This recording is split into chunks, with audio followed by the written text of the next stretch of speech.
Kwa katika mwezi wa kwanza univumilie tujifunze kwa undani kwa habari ya maombi. Na hapa nitaomba sasa tukajifunze kutoka kwa mtumishi wa Mungu Habakuki. Kwa somo kubwa ni kitabu cha Habakuki na kichwa kidogo kwenye ile somo ni maombi ya Habakuki. Maombi ya Habakuki. Tunasoma kitabu cha Habakuki na maombi ya Habakuki. Hapa mimi nina Biblia ya tafsiri neno, Biblia ya tafsiri ya neno. Wengine waga wanaita ni toleo la kisasa.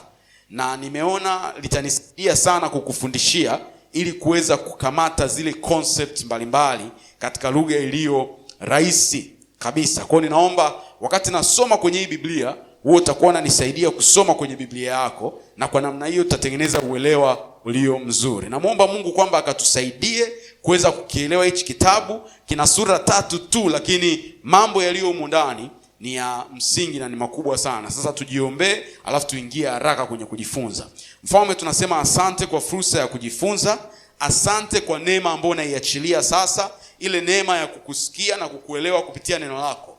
Nami nawaombea ndugu zangu kwamba watapokea katika ukamilifu wa neema hiyo, hawatapungukiwa kwa namna yoyote katika jina lenye uweza la Yesu Kristo. Hapatakuwa na makosa katika uwasilishwaji wala hapatakuwa na makosa katika upokeaji. Yote uliyoyakusudia unayaachilia kama ulivyoyakusudia katika jina la Mungu Baba, Mungu Mwana na Mungu Roho Mtakatifu. Kila aliyepokea uelewa wa kiungu aseme amen. Nisikilize vizuri mtu wa Mungu, na twende hatua kwa hatua tujifunze vizuri, na Roho wa Bwana atatuhudumia sana. Kitabu cha Habakuki ambacho nimesema tunakizungumzia leo ni moja kati ya vitabu ambavyo katika ule mgawanyo wa Biblia tungeviweka kwenye kundi la vitabu vya manabii wadogo. Vitabu vya manabii wadogo. Tunafahamu Biblia hasa Agano la Kale inaweza ikagawanyika katika maeneo kadhaa, 4 ama 5 pale. Viko vitabu huwa vinaitwa vitabu vya sheria, ni vile vitano: Mwanzo, Kutoka, Mambo ya Walawi, Hesabu na Kumbukumbu la Torati. Hivyo huwa vinaitwa vitabu vya sheria. Alafu viko vitabu vya historia, kuanzia pale kwa Yoshua ni vitabu vya historia, unakuja mpaka huko kina Samueli kwa falme huku, vyote ni vitabu vya historia. Alafu viko vitabu vinaitwa vya ushairi, kuanzia pale kwa Ayubu kuendelea kote huko ni ushairi. Alafu kuna vitabu vya manabii, na katika hao manabii kuna hawa wanaitwa manabii wakubwa na manabii wadogo. Nikupe hii concept vizuri.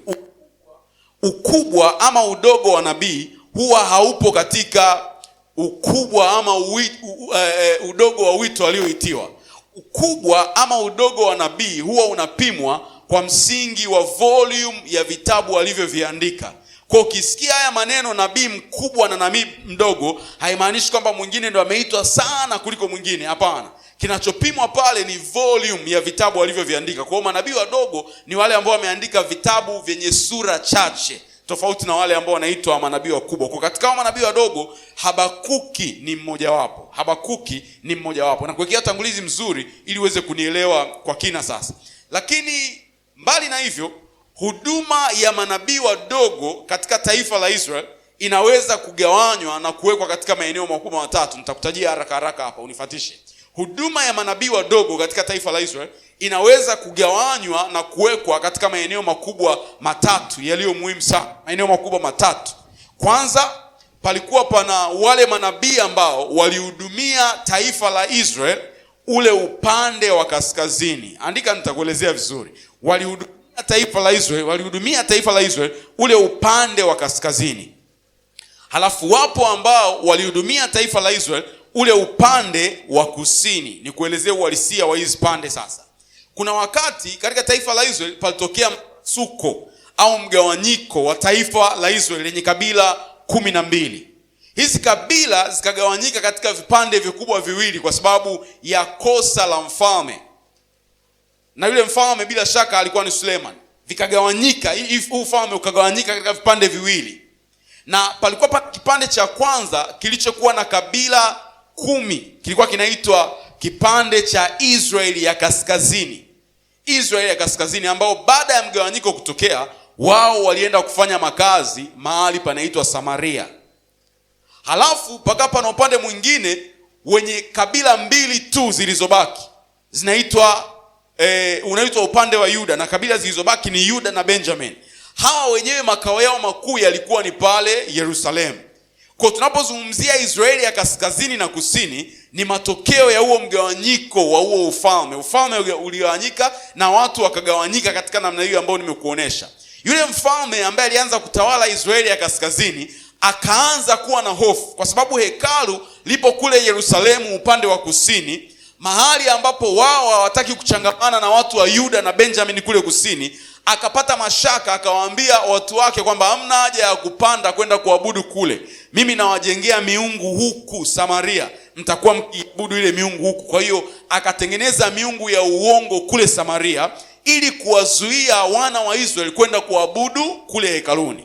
Na kwa sababu hiyo, huu upande wa kaskazini ndio ulikuwa wa kwanza Mungu kuupiga na kuharibu kabisa identity ya zile kabila. Alafu baadaye tukawa tumebakia na upande wa Yuda ambao wenyewe ulikuwa bado hujafanya kosa. Na sasa katika upande wa Yuda ndio Mungu anawainua manabii kadha wa kadha ili waweze kulionya taifa la Yuda, au waweze kuonya huu upande wa Yuda kwa sababu ya dhambi ambazo nao walianza kuziendea. Kwa hiyo tukizungumzia huduma ya manabii wadogo, wapo wale ambao walitabiria taifa la Israeli katika ule upande wa kaskazini, na wako ambao walitabiria taifa la Israeli katika upande wa kusini. Na utagundua baada ya huu upande wa kusini, yani upande wa Yuda, kufanya dhambi, Mungu aliuletea hukumu ya kuchukua na kupeleka uhamishoni Babel, mahali ambapo walikaa miaka 70. Kwa sasa kuna kundi la tatu la manabii ambao wanalihudumia taifa la Israeli baada ya kurejea kutoka uhamishoni Babel. Ninarudia sasa haya makundi matatu, kwamba huduma ya manabii wadogo inaweza kugawanywa kwenye maeneo matatu. Wako wale waliolitabiria na kulionya taifa la Israeli upande wa kaskazini kabla halijaanguka. Wako wale ambao walilitabiria na kulionya taifa la Israeli upande wa kusini kabla hajapelekwa uhamishoni Babel. Na wako wale ambao walizungumza na taifa baada ya kuwa limerejea kutoka Babel lilipotumia miaka 70. Na nitakutajia kwa haraka haraka hao manabii ili uweze kupata picha kamili ya mahali ambapo sisi tulipo. Kwa mfano, wale manabii ambao walihudumia Israeli ya kaskazini ni kama Amos, Hosea na Yona. Amos, Hosea na Yona ni manabii ambao walihudumia taifa la Israeli upande wa kaskazini. Amos, Hosea na Yona. Halafu wapo waliohudumia taifa la Israeli upande wa kusini ambao ni Mika, Yoeli, Nahumu na Habakuki. Narudia, wapo ambao walihudumia taifa la Israeli upande wa kusini ambao ni Mika, Yoeli, Nahumu na Habakuki. Halafu wako wale ambao walilihudumia taifa la Israeli baada ya kuwa limerudi kutoka uhamishoni Babel. Hawa ni Obadia, Hagai, Zekaria na mwisho kabisa Malaki. Narudia, Obadia, Hagai, Zekaria na mwisho kabisa ni Malaki. Kwa uhakika angalia notes zako kama tumeenda sawa. Waliohudumia kaskazini ni Amos, Hosea na Yona. Hawa walihudumia kaskazini. Waliohudumia kusini ni Mika, Yoeli, Nahumu na Habakuki. Hawa walihudumia kusini, Mika, Yoeli, Nahumu na Habakuki. Na waliohudumia taifa baada ya urejesho ni Obadia, Hagai, Zekaria pamoja na Malaki. Kwa nabii wetu ambaye tunamjadili leo, Habakuki, anatokea kwenye kundi la manabii ambao walihudumia taifa la Israeli upande wa kusini, ama ule upande wa Yuda. Na huu nabii wa Habakuki kwa Yuda ni unabii ambao ni wa miaka karibia 20 mpaka 25 kabla hayo mambo yaweze kutokea ya taifa kuchukuliwa na kupelekwa uhamishoni Babel. Miaka kati ya 20 mpaka 25 hapo. Maana yake ni kwamba Mungu anaweza akayajua mambo ya kesho kabla hata kesho haijafika. Mapema sana anaweza akayajua. Sasa tuingie ndani kwanza kujifunza kitabu kile cha Habakuki. Mambo machache kwa habari ya hichi kitabu. Wengi wanapata shida kukielewa hichi kitabu kwa sababu kubwa moja. Hichi kitabu kipo katika mfumo wa mazungumzo. Lazima uielewe hii point. Kipo katika mfumo wa mazungumzo, which means kuna maneno ambayo Habakuki anayasema na Mungu anayajibu. Kuna mambo ambayo Habakuki anayaongea na Mungu anaongea pia. Kwa ukishindwa kuelewa huo mfumo huo, itakuchanganya kukitafsiri hichi kitabu. ila ukiuelewa huo mfumo itakusaidia kuweza kukielewa hichi kitabu. Kwa jambo la msingi ni kwamba kitabu cha Habakuki kipo katika mazungumzo ama majibizano, kwa Kiingereza wangesema dialogue, mazungumzo au majibizano, mahali ambapo Mungu anazungumza na Habakuki anazungumza. Na nitakuonesha baadhi ya vipengele vya msingi katika sura hizi 3, alafu tutaingia kusoma kidogo kidogo mpaka utaanza kuelewa. Kwa mfano, sura ya kwanza ya kitabu cha Habakuki, sura ya kwanza mstari wa 2 mpaka wa 4. Habakuki 1:2 mpaka 4. Hayo ni maneno ya Habakuki. Ni Habakuki ndio anayeongea. Habakuki 1:2 mpaka 4. Anayezungumza hapo ni Habakuki. Tunaenda vizuri watu wa Mungu eh? Tunaenda vizuri eh? Nisikie sauti zenu nitiwe moyo. Tunaenda vizuri? Yes, anayezungumza hapo ni Habakuki. Lakini ukienda kwenye hiyo sura ya kwanza kuanzia mstari wa 5 mpaka wa 11, sura ya kwanza mstari wa 5 mpaka wa 11, anayezungumza pale sio Habakuki tena. Ni Mungu akimjibu Habakuki. Sawa? Ni Mungu akimjibu Habakuki. Kwa Habakuki sura ya kwanza mstari wa 5 mpaka wa 11 ni maneno ya Mungu akimjibu Habakuki. Alafu turudi tena. Habakuki sura ya kwanza mstari ule wa 12, ule mstari wa 12 mpaka sura ya 2 mstari wa kwanza.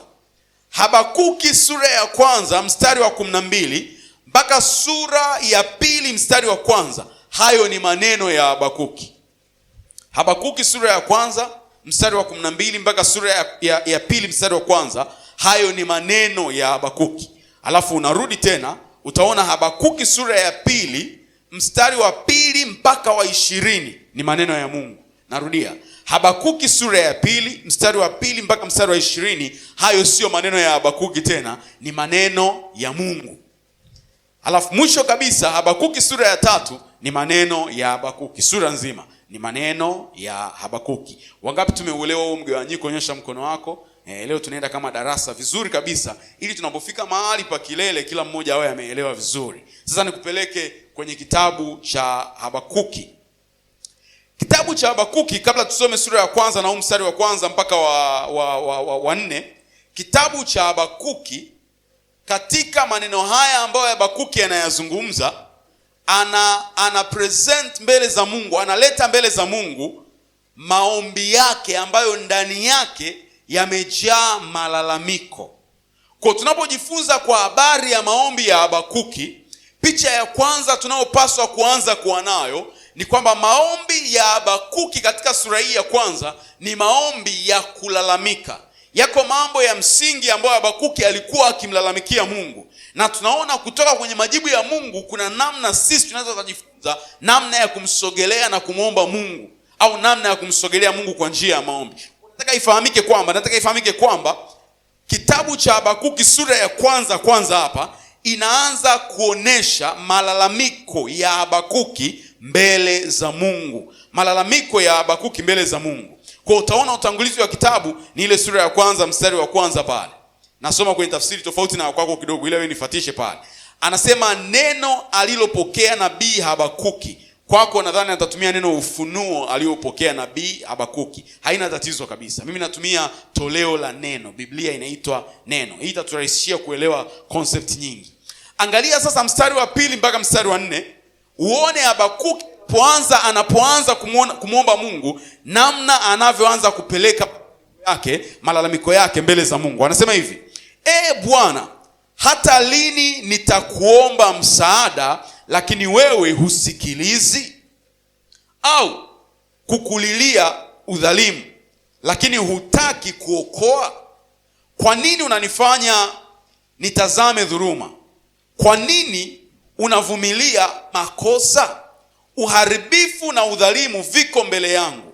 Kuna mabishano na mapambano kwa wingi. Kwa hiyo sheria imepotoshwa, nayo haki haipo kabisa. Waovu wanawazunguka wenye haki, kwa hiyo haki imepotoshwa. Ukiangalia maombi haya utagundua anayeyaomba maombi haya ni mtu wa haki sana, kiasi kwamba anamlalamikia Mungu kwamba kwa nini unayatazamisha macho yangu udhalimu?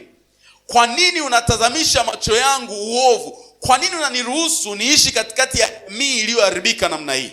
Habakuki alikuwa anazungumza kwa habari ya taifa la Israel, hasa hii jamii ya Yuda, namna ambavyo ilianza kutoka kwenye njia ya Mungu aliye hai na kuanza kuiendea njia ya miungu mingine. Maovu yakawa mengi sana, sheria ya Musa, ile Torati, ikawa haiheshimiwi tena, dhuluma ikawa imetawala kila eneo, na mambo yote mabaya yakawa yanafanyika katika namna isiyoelezeka. Ndio Habakuki anaposimama mbele za Mungu anasema, hata lini utayaacha haya mambo yawe kwa namna yalivyo? Kwa lalamiko la kwanza ambalo Habakuki analipeleka mbele za Mungu, tungeweza kuliita kwa maneno machache kwamba analalamika juu ya ukimya wa Mungu kwa uovu wa taifa la Israeli. Ndio lalamiko la kwanza, ukimya wa Mungu kwa uovu wa taifa la Israeli. Ukimya wa Mungu kwa uovu wa taifa la Israeli. Na ndio maana anamuuliza, hata lini utakaa kimya?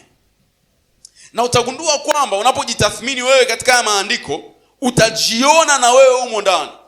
Yako mambo mengi ambayo huwa unamuomba Mungu na umekwisha muomba Mungu. Mwaka jana umemuomba, mwaka juzi umemuomba, hata mwaka huu, mwaka unapoanza ulianza kumuomba mambo hayo, na mambo hayo ni kama hayatokei mpaka ukiingia kwenye chumba chako cha maombi. Siku hizi maombi yamechange. Unamuuliza Mungu, hata lini utakaa kimya? Hata lini utakaa? Mbona ni kama unisikii hivi? Mbona ni kama uchukui hatua yoyote? Mbona ni kama sioni ukifanya jambo lolote? Kwa Habakuki anamuuliza Mungu kwa habari ya timing, ni kama ana questions, anatilia shaka wakati wa Mungu. Hata lini utakaa kimya? Mbona utokee kwenye hii situation? Kama ni dhuluma imezidi, yeye anazungumzia katika muono wa kitaifa. Wewe kibinafsi kuna mambo umemuomba Mungu na ameonekana kuchelewa. Tunakuwa encouraged mara nyingi, tunahamasishwa kumuomba Mungu. Lakini zipo nyakati ambazo as a believer, kama muamini, huwa unakutana na mazingira ambayo ni kama Mungu amekaa kimya, haitiki wala ajibu wala aseme chochote kwa kile ambacho anakiomba. Nyakati za jinsi hiyo sio ngeni, hata Habakuki aliwahi kukutana nazo. Ndio namuuliza Mungu, hata lini utakaa kimya? Hata lini utakaa kimya ukiacha mambo yawe kama yanavyoonekana? Na nimejifunza kwamba watu wengi ambao huwa wanauliza hili swali, Mungu mbona upo kimya? Mungu hata lini utakuwa kimya? Kuna moja kati ya haya mawili ambayo yanawasumbua. Kwanza ni watu ambao hawako tayari kuyangojea mapenzi ya Mungu yafanye kile Mungu alichokikusudia. Hawako tayari kuyangojea mapenzi ya Mungu yafanye kile Mungu alichokikusudia. Kwa namna ya pili tungesema ni watu ambao hawajui namna nzuri ya kuomba, hawaombi vizuri, wanaomba vibaya. Ambao Yakobo kwenye sura ya 4 mstari wa 3 anatafsiri kuomba vibaya ni kuomba kitu chochote kwa kupendezesha tu tamaa yangu, ambao ni kinyume na mapenzi ya Mungu. Kwa watu ambao wanamuulizaga Mungu mbona upo kimya, ni kwa sababu wana mambo wanayotaka Mungu afanye ya haraka kuyafanya, ili awathibitishe wao katika hali fulani fulani kwamba ni watu wa namna gani. Unakumbuka kwenye kitabu cha Matendo ya Mitume sura ya 1 mstari wa 6, ana record Luka, anasema wakati Yesu anaondoka, wanafunzi wake walimuuliza, je, huu sio wakati ambao unaturudishia ufalme? Yesu akasema, sio kazi yenu kujua majira wala nini wala nyakati. Walimuuliza hilo swali, sio wakati huu ambao unapaswa kuturudishia ufalme. Pengine ni swali ambalo hata wewe umekuwa ukimuuliza Mungu, je, Mungu sio mwaka huu kweli? Lile jambo letu sio mwaka huu kweli?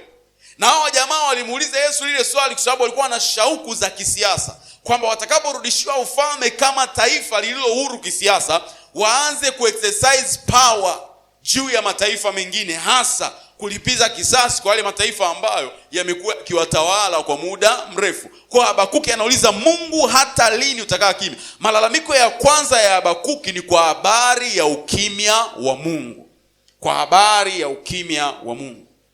Unaweza kaandika ukweli ili nikupeleke mahali pa ndani zaidi. Ukweli wa msingi ni kwamba habari ya lini mara zote huwa ni kwa ajili ya Mungu, sio kwa ajili ya mtu.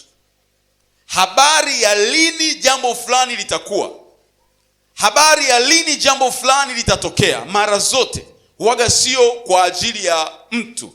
Hiyo lini ni ya Mungu. Kwa nini? Kwa sababu lini kwa Kiingereza when, lini ndiko mahali hasa penye siri ya imani. Ndiko mahali hasa penye siri ya imani. Lini ndiko mahali penye siri ya imani. Kwa lugha nyingine ni kwamba Mungu akiifunua lini kwako, hauna haja ya kumwamini tena.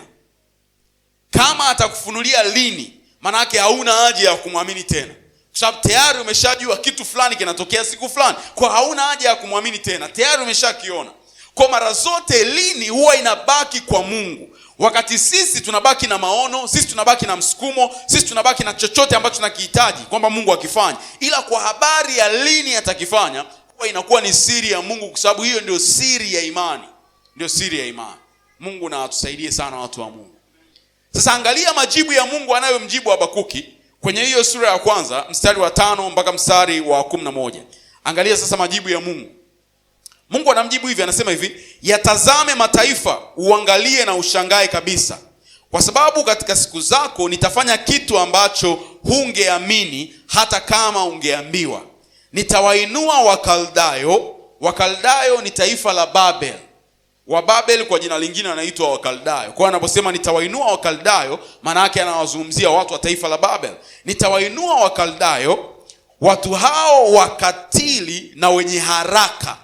Anaposema watu hao wakatili na wenye haraka, ile haraka inayozungumziwa ni spidi katika kufanya ukatili wao. Kwa watu hao wakatili na wenye haraka ambao hupita dunia yote kuteka mahali pa kuishi pasipo pao wenyewe. Ni watu wanaoogopwa na wanaotisha. Wenyewe ndio sheria yao. Umeona anavyosema wenyewe ndio sheria yao, na huinua heshima yao wenyewe. Farasi wao ni wepesi kuliko chui na wakali kuliko mbwa mwitu wakati wa machweo. Askari wapanda farasi wao huenda mbio, waendesha farasi wao wanatoka mbali, wanaruka kasi kama tai ili kurarua. Wote wanakuja tayari kwa fujo. Makundi yao ya wajeuri yanasonga mbele kama upepo wa jangwani, na kukusanya wafungwa kama mchanga.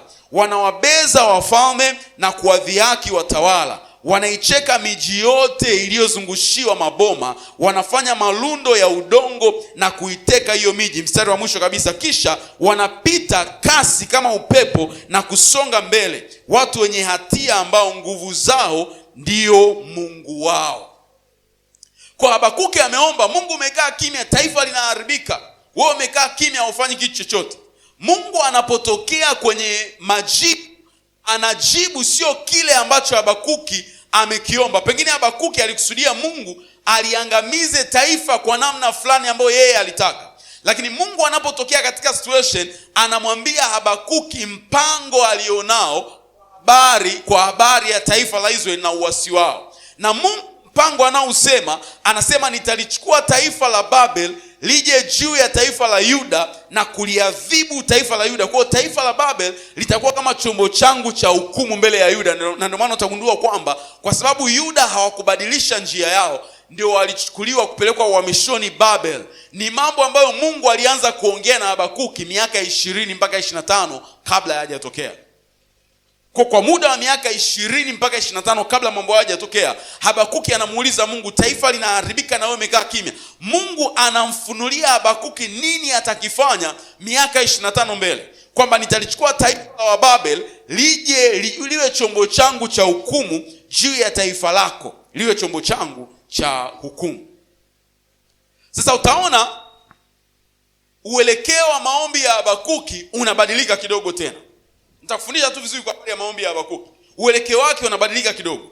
Baada ya kuona Mungu amejibu, lakini hajajibu kile alichokitaka, Habakuki anaingia kwenye lalamiko la pili. Analalamika tena. Kwa hapa kuna lalamiko la pili la Habakuki, mstari wa 13 mpaka wa 17.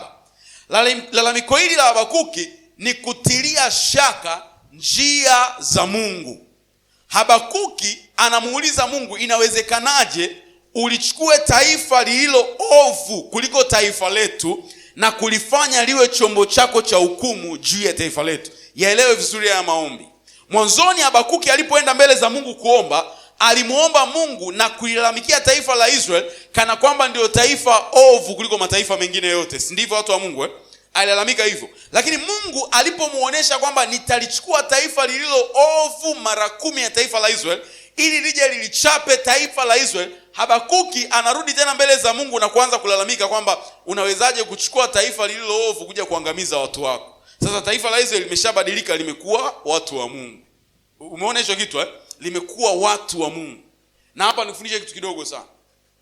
Mara nyingi ni rahisi sana kudharau neema ya Mungu kwenye maisha yako pale unapojipima na kujilinganisha na mahitaji yako ya leo. Ni rahisi sana kudharau neema ya Mungu. Ukianza kujipima na kujilinganisha na mahitaji yako ya jana na mahitaji na maisha ya watu wengine wanaokuzunguka, utatambua kwamba Mungu hajakuacha kama unavyodhani. Utatambua kwamba Mungu hajaacha kukuwaza na kukufikiria.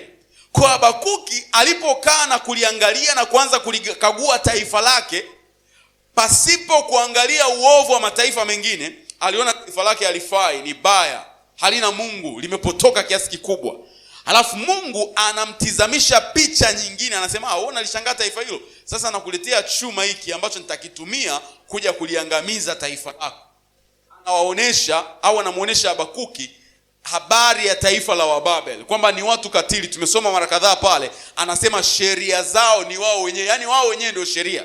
Anasema nguvu zao ndio Mungu wao, yani ni watu ambao hawana mahusiano na Mungu, wanategemea zaidi nguvu zao. Ni watu waovu ambao wana haraka na spidi isiyo ya kawaida katika kutenda maovu. Utaona pale anasema kwamba farasi wao ni kama chui. Neno farasi pale ni lugha ya picha, anazungumza juu ya nguvu zao za kivita. Yani wako wepesi sana katika habari ya kutekeleza mambo ya kivita.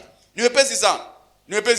Ndio Habakuki anarudi mbele za Mungu akilalamika kwamba inawezekanaje tena sasa uchukue taifa ovu kuja kuliangamiza taifa lako, ama kuja kulidiscipline taifa lako ama watu wako.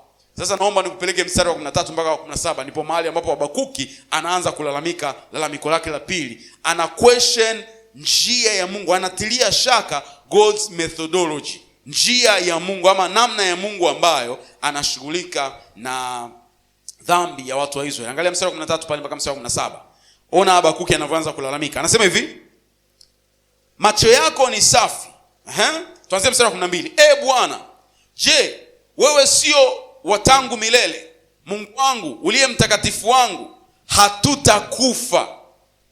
Hatutakufa. Mwanzoni alikuwa anaomba, mbona umeacha uovu uenee? Kwa pengine Mungu angesema nataka niliue taifa la Israeli kwa mkono wangu, pengine angeshukuru au angefurahia, sielewi. Lakini hapa anaanza kufanya hata maombi ya ukiri kwamba haitakuwa hivyo, hatutakufa sisi, hatutakufa. Ndicho ambacho anakifanya hapa. Anasema hatutakufa. Bwana, umewachagua wao ili watekeleze hukumu. Mwamba, umewaamuru watuadhibu. Macho yako ni safi mno hata yasiweze kuutazama uovu, wala huwezi kuvumilia makosa. Kwa nini basi unawavumilia wadanganyifu? Kwa nini unakuwa kimya wakati waovu wanawameza wale wenye haki kuliko wao wenyewe? Umeona? Anasema kwa nini unakuwa kimya wakati waovu wanawameza wenye haki kuliko wao wenyewe? Hapa wenye haki ni kina nani? Sasa wameshakuwa taifa la Yuda ni wenye haki. Waovu ni kina nani? Ni wale watu wa Babel, tayari wamekwisha kuwa waovu wale. Mstari wa 14. Umewafanya watu kama samaki baharini, kama viumbe wa bahari wasio na mtawala. Adui mwovu anawavuta wote kwa ndoana, anawakamata katika wavu wake, anawakusanya katika juya lake. Kwa hiyo anashangilia na anafurahi. Kwa hiyo anatoa kafara kwa wavu wake na kuchoma uvumba kwa juya lake, kwa kuwa kwa wavu wake anaishi kwa starehe na anafurahia chakula kizuri. Huyu adui anayemzungumzia hapa ni wa Babel. Anasema kwamba kwa jinsi ambavyo umetuexpose wa Babel, kama mtu anayevua samaki anafurahia tu mawindo yake. Ndio maombi na malalamiko ambayo Habakuki anayapeleka au anayaweka mbele za Mungu. Kwa hiyo tumesema lalamiko la kwanza, anauliza Mungu, mpaka lini utakuwa kimya? Baada ya Mungu kumuonesha nini atakifanya, anaanza tena kulalamika juu ya njia ambayo Mungu ameitumia. Anaanza kulalamika juu ya njia ambayo Mungu amefanyaje? Ameitumia ama anaitumia. Sasa nikusaidie kitu kimoja hapa. Baada ya kuiangalia sehemu hii ya kwanza, utagundua tafsiri ya maombi kwa Habakuki ilikuwa ni mambo haya mawili. Baada ya kuangalia hiyo sehemu ya kwanza na hayo malalamiko ambayo ameyafanya, utagundua tafsiri ya maombi kwa Habakuki ilikuwa ni, kwanza ni kutawala ama kucontrol wakati wa Mungu, controlling God's timing. Habakuki alidhani anapomuomba Mungu anapewa access ya kucontrol nyakati za Mungu. Na pengine hata wewe umekuwa ukidhani hivyo, kitu ambacho sio kweli. Sababu ya kwa nini anauliza hata lini, mbona umekaa kimya na kila kitu, anadhani kwamba uombaji na maombi yake vina nguvu na uwezo wa kucontrol nyakati za Mungu, kitu ambacho hakipaswi kuonekana kwa namna hiyo. Kwa maombi unaweza kaandika katika namna hiyo ya tofauti, kwamba maombi sio namna ya kumtawala Mungu na nyakati zake, sio namna. Mungu hufanya mambo yote anayoyafanya ndani ya majira na nyakati zake. Maombi sio namna ya kumtawala Mungu, sio namna ya kumanipulate Mungu. Na kwa huu ufahamu ndio maana wengi wetu amekuwa anapambana na kigingi, anarudi anasema hii ngoma kwanza niifungie siku 3 itapotea haraka sana. Ni kweli kufunga sio kitu kibaya, ni kitu kizuri, lakini mara nyingi nia za wafungaji juu ya ile funga huaga zinaongea mitazamo ya kidini kuliko mitazamo ya wana wa Mungu. Wengi wanadhani kwamba ili Mungu asikie maombi na ajibu haraka ni mpaka wawe na njaa. Ndio maana anasema kwamba hii kwanza niipigie 3 kavu, akidhani kwamba ile 3 kavu itamanipulate Mungu. Nimeshakufundisha mara nyingi sana kwamba maombi ya kufunga huwa yanakusaidia wewe zaidi na sio kumsaidia Mungu kufanya kwa haraka ama kusikia kwa haraka. Watu wa Mungu, hiyo imeeleweka vizuri. Ukifunga bila mtazamo sahihi wa kufunga ni sawa tu na kushinda njaa. Ukidhani kwamba njaa inavyouma sana ndivyo ambavyo Mungu anakusikia sana, umekosea. Haiendi katika namna hiyo, wala haifanyi kazi katika namna hiyo. Funga ni namna ya kusema kwamba, kama ulisikiliza lile somo la wewe usalipo lipo kule YouTube, nilisema funga ni namna ya kusema kwamba chakula si cha thamani kuliko mahusiano yangu na Mungu. Kwa naweza nikakosa chakula kwa masaa 12, 13, 72, hata masaa zaidi ya hapo na nisife, lakini siwezi nikakosa ushirika na Mungu kwa namna hiyo na nikawa salama. Ndio maana tunafunga kumwambia Mungu, chakula hakinaga nafasi kwangu kuliko mahusiano ya mimi na wewe. Kwamba inapokuja kwa habari ya mahusiano na mwili wangu, mimi nitachagua mahusiano na sio mambo ya mwili. Ndio maana nzima ya kufunga. Kwa hatu manipulate Mungu kupitia maombi yetu. Habakuki alidhani kwamba kwa njia ya maombi, kupitia maombi ana manipulate Mungu na kumfanya Mungu atende hata yasiyo katika majira na wakati wake. Hapana, haiendi katika namna hiyo. Namna ya pili, Habakuki alidhani kwamba kwa njia ya maombi anatawala namna Mungu anavyofanya mambo yake, au anazitawala njia za Mungu, kwamba yeye kama muombaji ndio anayeamua hata Mungu ajibu kwa namna gani, kitu ambacho sio kweli. Muombaji hana nguvu ya kuamua Mungu ajibu kwa namna gani. Kazi ya muombaji ni kuomba. Kazi ya kujibu ni ya Mungu. Atajibu kwa namna gani sio kazi ya muombaji, na ni jambo ambalo liko juu ya muombaji. Na kwa sababu jambo hilo liko juu ya muombaji, wengi wetu tumeingia kwenye vyumba vya maombi na ujasiri tukiwa tunaomba, na tukatoka kwenye vyumba vya maombi tukapishana na majibu yetu, kwa sababu tulitarajia Mungu ajibu kwa namna tuliyompangia kule kwenye vyumba vya maombi. Tulitarajia ajibu hivyo, kwamba kuna namna tukao tumempangia kwamba Mungu, hii kitu ili nijue kwamba ni wewe, fanya kwa namna hii. Na unakuta unatoka kwenye chumba cha maombi, Mungu namna aliyojibu ni tofauti kabisa. Na kama hautakuwa tayari kuyapokea majibu ya Mungu, unaweza kupishana nayo kabisa. Kuangalia Habakuki anamuomba Mungu, taifa limeharibika. Mungu anamjibu kwa njia yake yeye. Habakuki anaingia tena kwenye malalamiko kwa sababu alitarajia Mungu atoshe kwenye viwango vya utendaji ambavyo yeye alimpangia Mungu aweze kutenda na kufanya, kitu ambacho hakikuwa hivyo. Kwa jambo la pili na la msingi ni kwamba maombi hayaturuhusu kumchagulia Mungu namna ya kutujibu. Maombi hayaturuhusu. Maombi sio namna ya kumpangia Mungu atujibu kwa namna gani, sio namna. Hayatupi hiyo access. Yanatupa vitu vingi sana, lakini hayatupi hiyo access ya kumchagulia Mungu namna ya kutujibu. Kwa wewe kazi yako ni kuomba, halafu be open, kwa sababu Mungu anaweza akatumia njia yoyote kuyajibu maombi yako. Be open. Kuwa huru, kuwa tayari kupokea majibu ya Mungu kwa namna yoyote ambayo yeye amekusudia. Kwa hiyo utaona sura ya kwanza inatuonesha upungufu wa maombi ya Habakuki.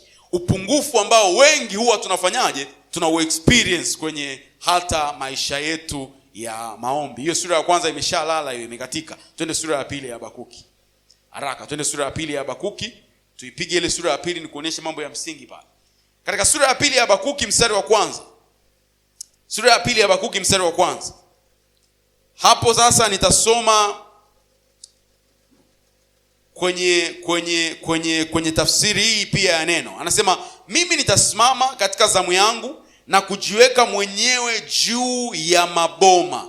Najua kwako inasema hivi, mimi nitasimama katika zamu yangu, nitajiweka juu ya mnara, nitaangalia ili nione atakalo niambia na jinsi nitakavyojibu katika habari ya kulalamika kwangu. Ni jambo zuri kwamba Habakuki alijua kwamba haombi ila anafanyaje? Analalamika. Ni jambo zuri. Kwa katika sura ya pili ndio anaanza kupata akili. Sura ya pili kimsingi inazungumzia a total change of attitude. Ni badiliko la moja kwa moja la tabia ya Habakuki kama muombaji. Yule Habakuki wa sura ya kwanza sio Habakuki wa sura ya pili. Baada ya yale malalamiko mawili kwenye sura ya kwanza na baada ya Mungu kumjibu katika namna aliyomjibu, kwenye sura ya pili tunaanza kumuona Habakuki aliyebadilika. Moja kati ya funguo ya msingi sana ya muombaji kupokea majibu kutoka kwenye mkono wa Mungu ni kubadilisha mtazamo wake juu ya Mungu anayemuumba. Nilizungumza siku ile nikasema hivi, kuna mambo ambayo yanaweza yakaathiri matokeo ya maombi ya muombaji. Jambo kubwa ni ufahamu, na hili jambo la ufahamu tunatukaliana katika maeneo makubwa mawili. Kwanza, ufahamu kwa maombi yenyewe, lakini pili, ufahamu kwa Mungu anayeombwa. Narudia, muamini asipokuwa na ufahamu sahihi kwa habari ya maombi yenyewe, maombi yake yanaathiriwa katika matokeo. Kwa habari ya maombi yenyewe, maombi yake yanaathiriwa katika matokeo. Lakini pili, muamini asipokuwa na ufahamu sahihi kwa habari ya Mungu anayemuomba, maombi yake pia yanaathiriwa katika matokeo. Kwa ili maombi yawe na matokeo kusudiwa, lazima muamini awe na uelewa kwanza kwa tendo lenyewe la maombi, na pili kwa Mungu anayemuomba. Kwa hiyo tunaona kwenye sura ya pili ya kitabu cha Habakuki, mtazamo, fikra na uelewa wa Habakuki kwa habari ya maombi na Mungu unageuka na kubadilika. Sasa ndio tunaona kwenye mstari wa kwanza anaanza kuelezea namna alivyogeuza mtazamo wake. Nikurudishe tena na fuatana mimi kwenye Biblia yako, kwa sababu nasoma kwenye tafsiri yako ya SUV. Anasema hivi, mimi nitasimama katika zamu yangu, nitajiweka juu ya mnara, nitaangalia ili nione atakalo niambia na jinsi nitakavyojibu katika habari ya kulalamika kwangu. Na kuonesha point kubwa mbili karibia zinazoonesha namna tabia ya Habakuki ilivyobadilika. Ilibadilikaje tabia yake?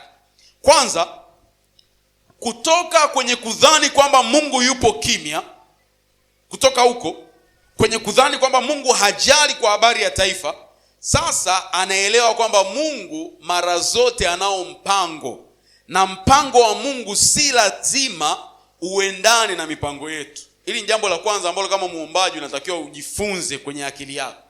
Wewe unaweza kuwa na mipango, lakini anayethibitisha mipango yako yote ni yeye. Mpango wake mara zote huwa unasimama. Mpango wake mara zote huwa unatimia. Mpango wake mara zote huwa unakuwa vile yeye anavyotaka. Kwa Habakuki kwenye sura ya pili tunaanza kuona sasa ameanza kupata akili timamu. Anajua kwamba kumbe Mungu sio kwamba alikaa kimya hivi hivi. Na nikutie moyo katika hali zako ambazo unamuita Mungu na ni kama ajibu. Mungu anaweza akaonekana kwamba amekaa kimya, lakini Mungu ni mtaalamu sana wa kufanya kazi ya undercover, chini kwa chini. Chini kwa chini tu, chini kwa chini. Uwaga akai kimya eti asiwe mwenye kujali kwa mambo ya watoto wake. Hapana. Huwa anafanya kazi chini, hata kama haujajaliwa kuona namna anavyofanya kazi. Huwa anafanya kazi chini kwa chini. As a matter of fact, hata ukimya wake unaweza kuwa ni moja ya namna ya yeye kuleta majibu ama kutenda. Sio lazima mara zote anapotenda pale pana vurugu. Mara nyingine panaweza pakapa na ukimya na yeye akawa yupo katika kutenda. Maandiko yanaongea kwenye Zaburi nadhani ya 113 kama sio 103. Anasema kwamba Mungu alimjulisha Musa njia zake na wana wa Israeli matendo yake. Mtu aliyezijua njia za Mungu ni tofauti na mtu aliyejua tu matendo ya Mungu. Mtu ambaye ameyajua tu matendo na anategemea matendo, maana yake ni kwamba hutegemea kuona yakitokea ndio aseme kwamba hapa Mungu yupo. Lakini mtu aliyezijua njia za Mungu anajua kwamba hata kwenye ukimya Mungu anaweza akawepo, sio lazima matendo yatokee. Na ndio maana wana wa Israeli waliteseka zaidi safarini kuliko Musa. Kila mara walipokuwa waoni matendo walilalamika, wakasema Mungu ametuacha, bora angetuacha tufie Misri. Lakini Musa haipo siku aliwahi kulalamika, kwa sababu ni mtu anayezijua njia za Mungu. Na kuombea katika jina la Yesu Kristo, maombi haya yanapoisha, Mungu akupe neema ya kuzijua njia zake, upunguze lawama katika jina la Yesu Kristo. Sasa turudi pale. Kwa jambo la kwanza, anatoka kwenye kudhani kwamba Mungu yupo kimya, na sasa anaanza kuelewa kwamba mara zote Mungu ana mpango. Lakini jambo la pili, kwa sababu mpango wa Mungu hauendani na mipango yake, anaamua kuwa msikilizaji zaidi na si mzungumzaji zaidi. Hichi ndicho kiwango cha attitude ya Habakuki ilivyo change. Tabia ya Habakuki ilibadilika sana kiasi cha kuamua awe msikilizaji na si msemaji. Hali yako ya maombi haijakomaa mpaka ufike kwenye hiyo level ambayo sio mara zote ukiingia mbele za Mungu ni kuongea tu, ni kusema tu. Kuna nyakati tunaingia mbele zake tu kumsikiliza, sababu na yeye pia anaongea. Tumejifunza vibaya sana kwamba tunapoingia kwenye chumba cha maombi ni sisi kuongea na Mungu, kwamba Mungu hawezi kuongea na sisi. Mungu anaweza kuongea na sisi kwenye chumba cha maombi, hata nje ya chumba cha maombi. Kimsingi hata hapa napozungumza na wewe, kuna majibu mengi sana Mungu anakupa ambayo yatausaidia uombaji wako kwenye chumba cha maombi, kwa sababu Mungu anaweza kuzungumza. Ni vizuri kujifunza kumsikia kabla wewe uanze kuongea sana. Kwa tabia ya Habakuki inageuka na kubadilika kiasi kwamba yuko tayari sasa kusema mimi nadhani mimi sijui. Kwanza nimsikilize huyu mzee, anajua sana kuliko mimi. Nimsikize. Angalia ule mstari wa pili. Turudi pa sura ya pili, sura ya pili mstari wa kwanza. Hebu angalia. Ni maneno ya mtu ambaye ameamua kuwa msikilizaji zaidi na si muongeaji. Kama umepata sura ya pili ya Habakuki mstari wa kwanza, sema amen tusome kwa pamoja. Kama umepata 1 2 3 mimi, 1 2 3 twende. Mimi nitasimama katika zamu yangu, nitajiweka juu ya mnara, nitaangalia ili nione atakalo niambia na jinsi nitakavyojibu katika habari ya kulalamika kwangu. Anasema nitanyamaza, niangalie tu, niwe mtazamaji, nione nini yeye ataniambia mimi na atanijibu nini kwa habari ya kule kulalamika kwangu. Hebu andika hii pointi ya msingi sana. Andika hii pointi ya msingi kwamba maombi humbadili zaidi muombaji kuliko Mungu. Hiki tu lazima ieleweke kiundani katika jina la Yesu Kristo. Watu wa Mungu, tumekuwa tukijaribiwa mara nyingi tunapoingia kwenye vyumba vya maombi, miezi ya maombi, nyakati za maombi, huwa tunadhani tunapambana kugeuza mapenzi ya Mungu ama kugeuza fahamu na akili za Mungu zifanye yale tunayoyataka kwa namna tunavyotaka. Elewa vizuri, maombi hayajafanya kitu bado kwenye maisha yako mpaka uyape nafasi ya kukubadili wewe kuliko unavyotaka wewe yambadili Mungu. Mpaka uyape nafasi ya kugeuza. Moja kati ya kazi muhimu sana ya maombi ni kukujulisha mapenzi ya Mungu ni yapi. Ndio maana anasema mkiomba lolote sawa sawa na mapenzi yangu, sawa sawa na neno langu. Na nilikufundisha vizuri, nikasema neno sawa sawa pale ndio lile la tangu chekechea, lizingatie lile. Tunapoweka sawa sawa katikati, manake kilichopo kushoto hakina tofauti na kilichopo kulia.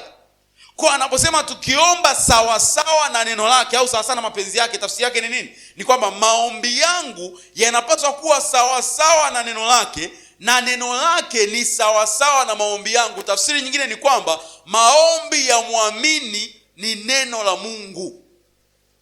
Sio kama mnanielewa? Maombi fanisi, maombi yenye uwezo wa kuleta matokeo ya muamini ni yale anayoyaomba sawa na neno la Mungu. Kwa unapoenda na maombi yako ambayo yanataka kwenda kinyume na mapenzi ya Mungu kwenye neno lake, sahau Mungu kufanya, kwa sababu maombi hayapo kugeuza ufahamu wa Mungu. Maombi yapo kukugeuza wewe uyajue mapenzi yake. Mnakumbuka sala ya Bwana? Anasemaje kwenye sala ya Bwana? Baba yetu uliye mbinguni. Nawasikia watu wa Mungu.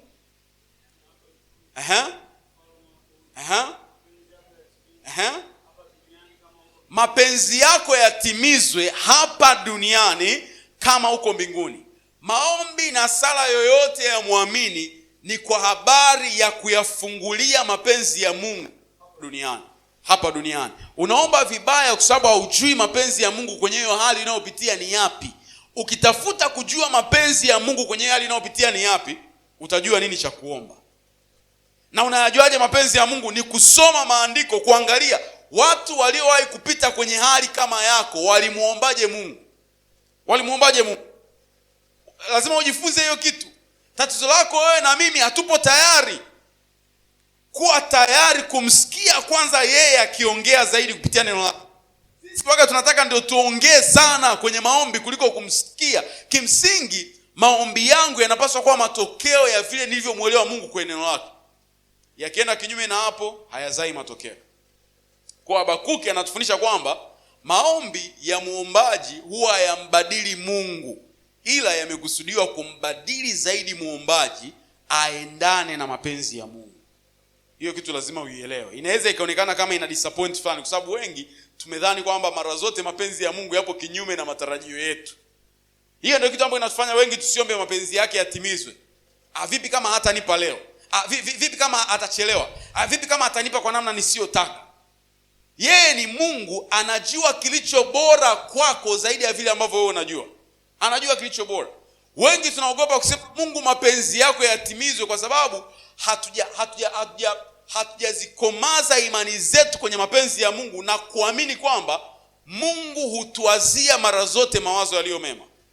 Ndio maana tukwambia omba mapenzi yake yatimizwe kwenye hii hali, wewe kichwani mwako inavyo sound ni kwamba omba Mungu akufanye chochote anachotaka, hata ikiwezekana kukuchinja na kukulia kwenye hii hali.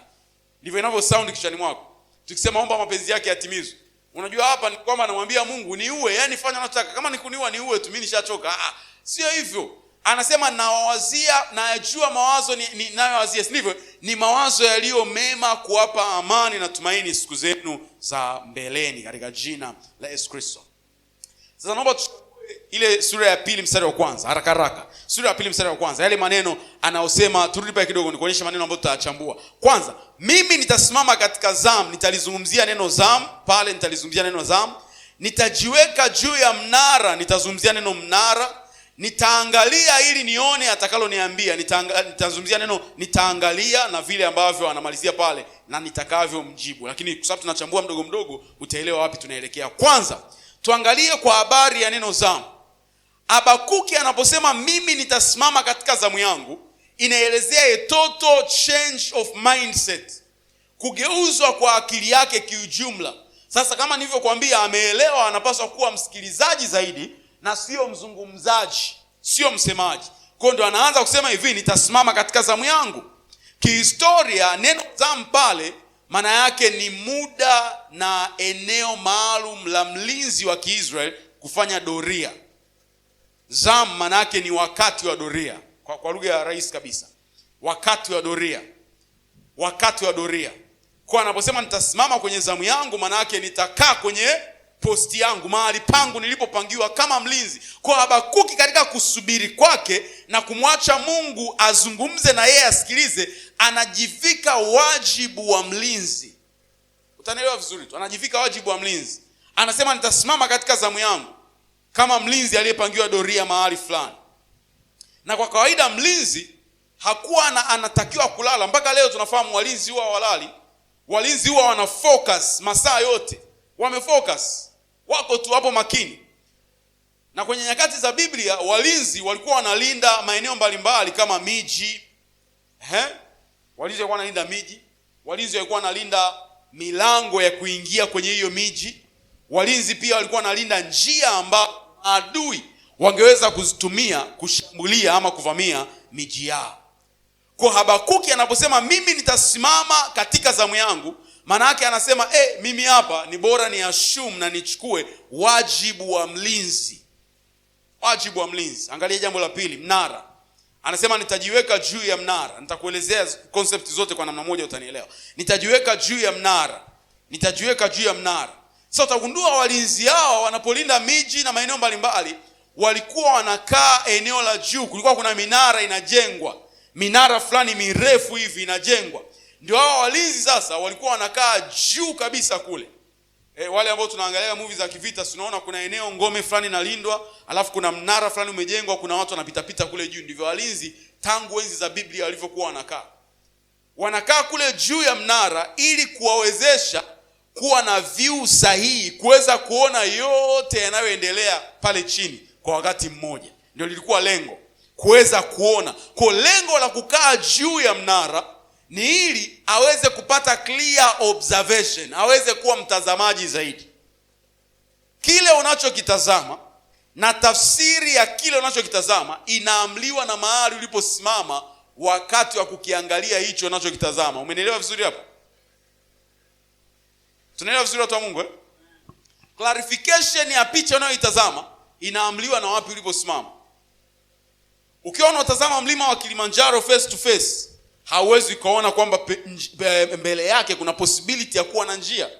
Ila ukiutazama mlima wa Kilimanjaro kutokea juu, unaona tu ni kama tu imeza inavyoonekana, nikakichugutu fulani kadogo hivi, kwa sababu ya position ulipo. Na Wakolosai sura ya 3 inanifurahisha, anasema kwamba ikiwa mmefufuliwa pamoja na Kristo, yatafuteni mambo yaliyo juu Kristo alipo. Manake mtazamo wa muamini ni mtazamo wa Kristo. Hatutazami mambo kwa jinsi yanavyoonekana. Tunatazama mambo kwa jinsi Kristo anavyoyaona. Wewe unaona haiwezekani kufanya hicho unachokifanya kwa sababu umeamua kukitazama kwa namna yako. Ndio maana. Lakini ukitazama kwa namna Kristo anavyokiona, hakuna kisichowezekana. Kwa Habakuki anasema nitakaa juu ya mnara, lengo ni kupata clear vision. Kupata picha ya wazi. Kwa mlinzi alikuwa anakaa juu ya mnara. Na utagundua mlinzi anapokuwa amelala, mji mzima uko hatarini. Mji mzima uko hatarini. Kwa sasa utaona hapa Habakuki anachukua picha ya muombaji kama picha ya mlinzi. Nielewe vizuri. Kwa haya ambayo tumejifunza kwa Habakuki, muombaji ni mlinzi. Na kama mlinzi anahitaji kupatikana kwenye zamu yake muda wote. Na kama mlinzi, mambo anayopambana nayo inategemeana sana na amesimamia wapi.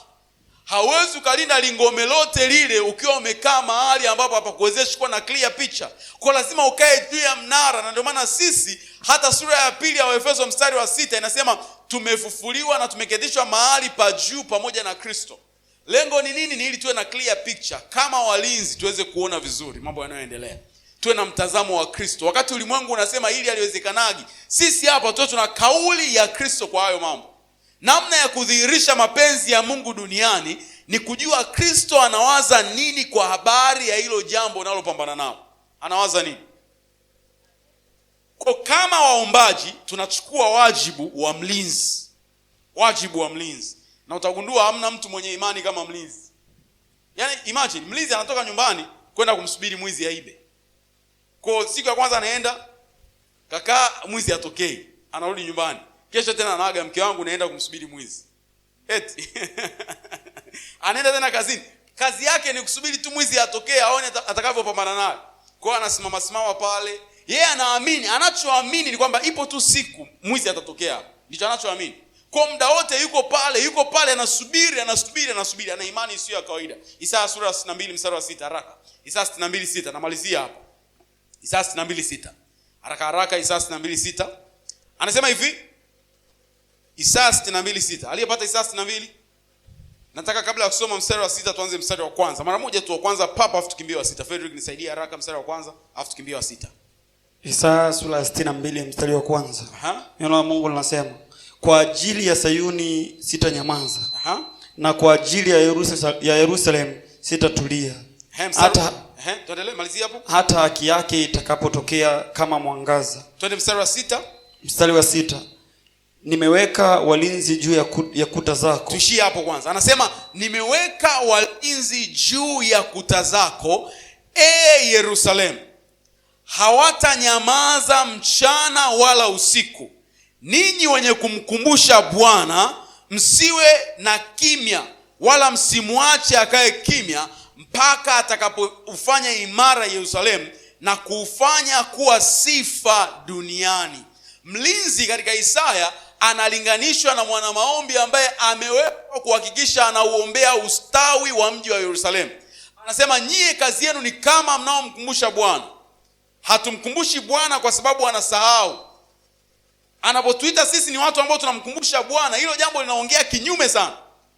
Mungu anaposema wewe umkumbushe, sio ili yeye akumbuke, ni ili aone kama wewe unakumbuka ahadi alizokuahidi. Ndio maana lazima kumkumbusha Mungu, yeye huwa hasahau chochote.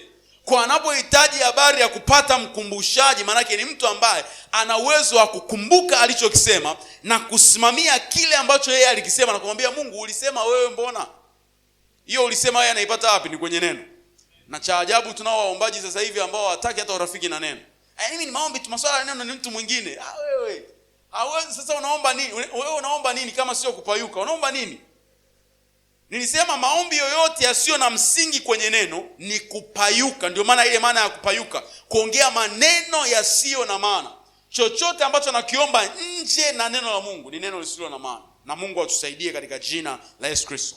Tuangalie concept ya pili pale kwenye sura ya pili mstari wa kwanza haraka haraka. Anasema nitaangalia nione atakaloniambia na nitakavyojibu. Ndivyo Habakuki anavyosema.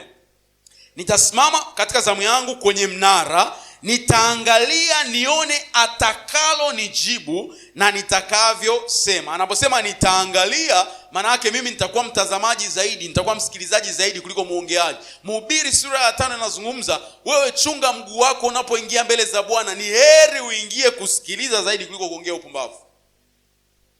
Ndio maana Habakuki anaamua, mimi nitakuwa tu mtazamaji sasa, nimjue sana Mungu na kile ambacho kipo ndani ya moyo wake, ili nipate jambo la kuongea. Kwa hiyo muombaji anapata prayer point sio kwenye mahitaji yake, watu wa Mungu.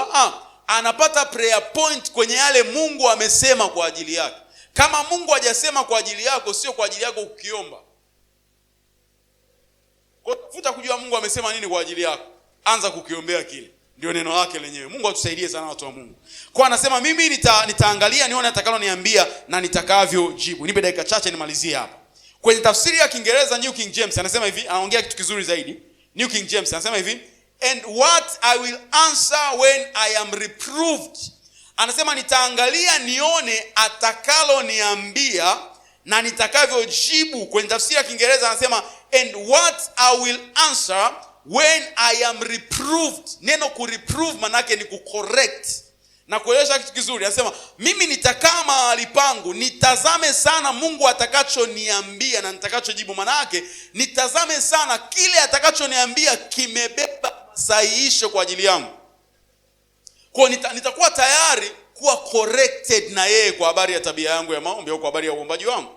Nitakuwa tayari kusahihishwa na yeye. Ni mtu ambaye hajakaa tu kusubiria Mungu aongee maneno matupu, amekusudia chochote Mungu atakachokiongea kisahihishe tabia yake ya maombi, kisahihishe yale anayoyaomba, kisahihishe prayer point, kisahihishe nia ya kuomba kwake, kisahihishe. Kwa sababu anajua yeye hajakamilika katika uombaji. Kwa sababu mimi nitakaa nione. Anapozungumza ndani ya neno lake huwa kuna maelekezo, huwa kuna masahihisho. Mimi nitayapokea hayo masahihisho. Andika hili jambo ambalo nilizungumzia pale nyuma, pengine hukuliandika kwa sababu ya msisitizo sikuweka mkubwa. Maombi si tu kuzungumza, ni kupatikana na kusikiliza yale Mungu anayoyaongea. Maombi si tu kuzungumza, ni kupatikana na kusikiliza yale Mungu anayoongea. Kupatikana kwa namna gani?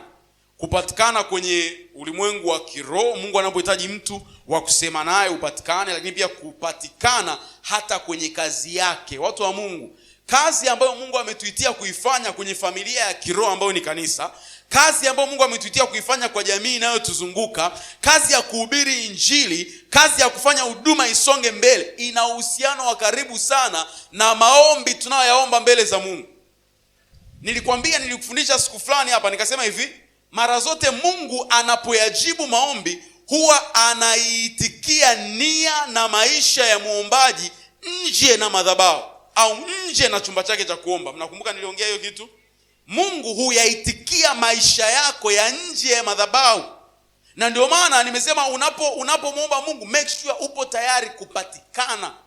Haiwezekani sasa wewe kwa mambo ya kanisa utaki, ukubali malezi, ulelewi wewe usahihishwa kwa sababu ukisahihishwa unakwazika, unaacha na kuja kanisani. Kwa nini? Baba amenisahihisha. Unakwazika kabisa. Hutaki kupewa maelekezo ya namna ya kuenenda. Alafu kwenye chumba cha maombi umekazana, baba niinue, baba niinue. Baba hawezi kumuinua mtu asiye na unyenyekevu, kwa sababu ni hatari kwa mwili wa Kristo. Mtu asiye na tabia njema akiinuliwa ni hatari kwa mwili wote wa Kristo. Ni hatari. Na ndio maana unaona una struggle sana kwenye chumba cha maombi, kwa sababu umejitoa kwenye wajibu wa kupatikana katika maisha ya kila siku mbele za Mungu.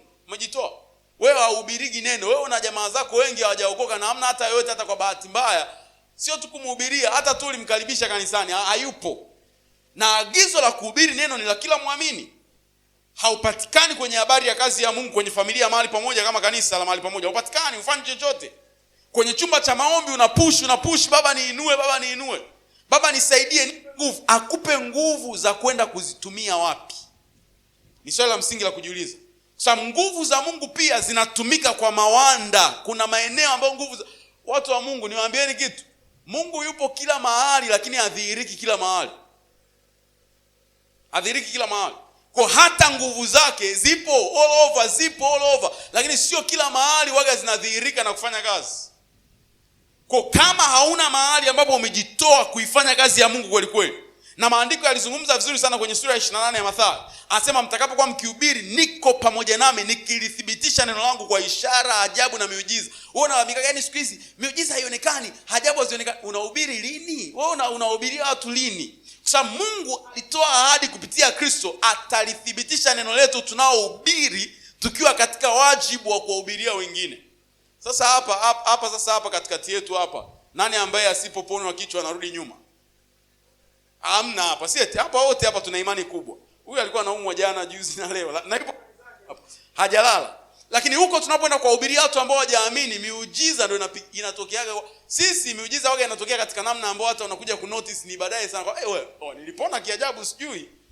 Lakini kule ambako Mungu ametuambia atalithibitisha neno lake kwa ishara, ajabu na miujiza, waga hatutaki kwenda, afu tunalalamika ishara hazionekani siku hizi. Yaani kanisa siku hizi limepoa. Usiseme kanisa limepoa, sema mimi nimepoa. Hiyo nadhani ni kauli nzuri zaidi eti. Usitujumuishe wote. Ukisema kanisa limepoa, kanisa na nani? Na nani mwingine?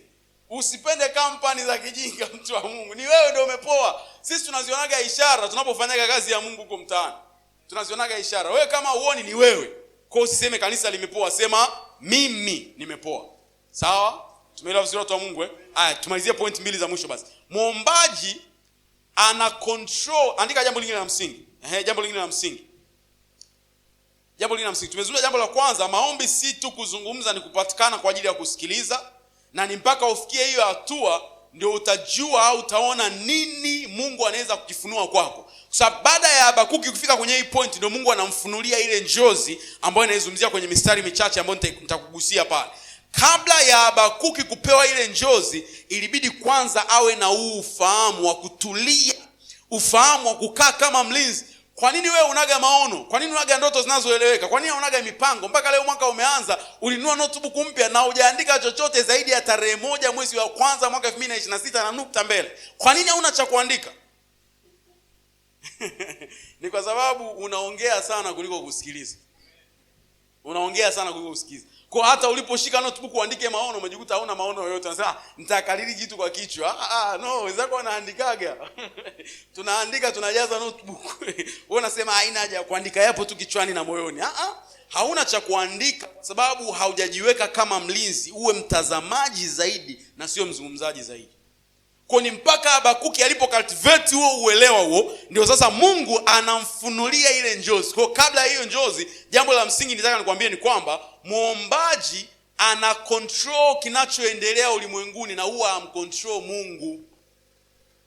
Muombaji ana uwezo wa kucontrol kwa neema ya Mungu kile ambacho kinaendelea kwenye ulimwengu wake, na hana uwezo kupitia maombi yake kumcontrol Mungu. Kwa baada ya Habakuki kugeuza huo uelewa na kujua kwamba yeye hawezi kumcontrol Mungu, yeye hawezi kumuongoza Mungu kwa maneno yake ya maombi. Baada ya kujua hilo jambo, ndio sura ya 2 mstari wa 2 mpaka mstari wa 20 ndio Mungu sasa anatokea, anampa Habakuki ufunuo ambao kwenye maandiko yako unaitwa njozi. Sawa watu wa Mungu? Anampa huo ufunuo ambao unaitwa njozi. Hayo ni maono ama ni ufunuo. Hebu tuangalie sura ile ya 2 ya Habakuki sasa mstari wa 2. Sitasoma mistari yote, nitaielezea tu mistari mingine kwa sababu ya muda wetu jinsi ulivyokimbia. Kisha Bwana akajibu. Bwana anajibu baada ya attitude ya Habakuki kugeuka. Ndio Bwana anaingia pale. Bwana anapewa nafasi na utulivu wetu wa mioyo. Ndio Bwana anapewa nafasi zaidi kwa mioyo. Tazama wako wewe, moyo wako sasa utulii. Haumpi Bwana nafasi. Unataka wewe ndio uwe mtawala wa kila kitu kwenye maisha yako. Kila ambacho hakiendi vizuri, unataka ukitafutie majibu. Yaani wewe ni mtu wa swali kazi jibu. Unataka vyote vimalize, wewe utafute swali, wewe utafute majibu, wewe umpe Mungu jibu. Tena umwambie njia uliyoitumia. Hapana. Angalia mstari wa 2, kisha Bwana akajibu, andika njozi ama ufunuo huu na ukaufanye wazi juu ya vibao, ili mpiga mbiu akimbie nao. Kwa kuwa ufunuo huu unasubiri wakati uliokubalika. Unazungumzia mambo ya mwisho, na kamwe hautakosea. Iwapo utakawia, wewe usubiri, kwa hakika utakuja na hautachelewa. Nisikilize sasa, nikuunganishie sura ya kwanza na sura ya pili. Kwa kwenye sura ya kwanza Habakuki amelalamika kwamba Mungu ajibu na afanye chochote. Mungu akamjibu na kumuonesha analichukua taifa la Babel kulipiga taifa la Yuda. Habakuki akalalamika, mbona unawachukua watu walio waovu zaidi? Mungu hakujibu chochote mpaka Habakuki alipotulia. Baada ya Habakuki kutulia, ndio Mungu anamfariji Habakuki na kumwambia hivi, hata hivyo hao watu waovu hatima yao iko wazi. Kwa andika huu ufunuo wa hatima ya hao watu waovu ambao wewe leo hii unawaogopa. Andika huu ufunuo. Umenielewa vizuri sasa hapo? Mungu anampa ufunuo, anamwambia andika sasa huu ufunuo hapa. Na kuambia hatima ya hao watu waovu, namna watakavyoishia. Mungu anamfariji kwamba mimi siwezi nikawaacha hao watu waovu wawameze nyie milele. Ninao mpango mzuri, uandike. Nitakwambia point nzuri hapo baadaye kidogo. Lakini Mungu anamwambia andika ile njozi. Halafu sasa kwenye ile njozi kuna mambo ya msingi. Tena hii inaweza nikaitumia hata kukufundisha namna ya wewe kuyaweka maono yako. As a matter of fact, maono huaga sio yako eti. Maono ni ya Mungu kwa ajili yako. Maono ni nini Mungu anakiona kwa ajili yako. Sasa hauwezi ukaona Mungu anachokiona kwa ajili yako mpaka wewe na Mungu muwe mnaona kitu kilicho sawa. Kwa nini wewe huoni Mungu anachokiona kwa ajili yako? Ni kwa sababu wewe na Mungu hampo kwenye same page. Wewe una page yako nyingine, Mungu ana page yake nyingine. Lakini kumbuka hapa Habakuki alikuwa hajaona chochote, ila tu amejiposition mahali ambapo patamruhusu kuona. Watu wa Mungu, kwa habari ya maono huwa hatuyapati bahati mbaya. Kuna kamkao waga tunakaa kamkao. Mwambie jirani yako kuna kamkao. Mwambie au mwambie shauri yako, mwambie kuna kamkao. Kuna kamkao huwa tunakaa, kale kamkao kanaturuhusugi kuona Mungu anayoyaona kwa ajili yetu. Na ndio hao tukisimama mbele za watu tunasema Mungu anasema tunafanya 1 2 3 4 5 na kinakuwa vile vile kama alivyotuambia. Waga havifeli. Cha Mungu hakifeli. Cha kwako kitakuwa cha na stress vibaya mno. Kwa hiyo ni Mungu baada ya Habakuki kujiposition mahali, ni Mungu ndiye anamwambia Habakuki kwamba sasa andika haya ninayokuonesha. Sasa angalia sifa za yale maono. Na hivi ndio namna maono yako yanavyopaswa kuwa kwa mwaka 2026 na maisha yako yote. Jambo la kwanza, pasipo kujali Mungu ameongea kwa lugha gani, Habakuki kama mwandishi na mpokeaji hayo maono alipaswa kuyaandika kwa lugha rahisi kueleweka. Kwa lugha rahisi kueleweka. Hii ndio siri ya kwanza ya maono. Tunapambana na maono yetu wenyewe kwa sababu wenyewe hata hatuyaelewi, yani hata sisi wenyewe hatuelewi yanamaanisha nini. Hata kuuliza baada ya miaka 5 hapa sasa, baada ya miaka 5 kutoka leo inakuwaje? Anasema sasa unajua ni mambo magumu kuyajibu leo, lakini ni mambo magumu kuyajibu leo. Unayo clear picture. Sema Mungu anaweza akaongea na wewe jambo kwa lugha nzito na ngumu mno. Ukisoma hii sura ya pili kuanzia mstari wa 4 mpaka 20, lugha ambayo Mungu anatumia kuongea na Habakuki kwa habari ya maangamizo ya taifa la Babel ni lugha ya mafumbo, ni lugha ya mifano, ni lugha ngumu. Lakini Mungu anamwambia Habakuki, andika hii njozi iwe wazi. Tafsiri yako inasemaje kwenye sura ya pili mstari wa 2? Sura ya pili mstari wa 2 ya nani? Ya Habakuki anasema kila atakayeisoma apate kuisoma kama maji. Si eti? Maana yake iwe rahisi kusomeka. Kwenye tafsiri yangu anasema ili mpiga mbiu akimbie nayo kwa wepesi. Mpiga mbiu ni mtu ambaye alikuwa anatoa tangazo, jamani leo kuna kikao kwa mfalme. Ukimpa maneno mengi mpiga mbiu hawezi akatangaza, lazima hayo machache yanayoeleweka. Ndivyo maono yanavyopaswa kuwa.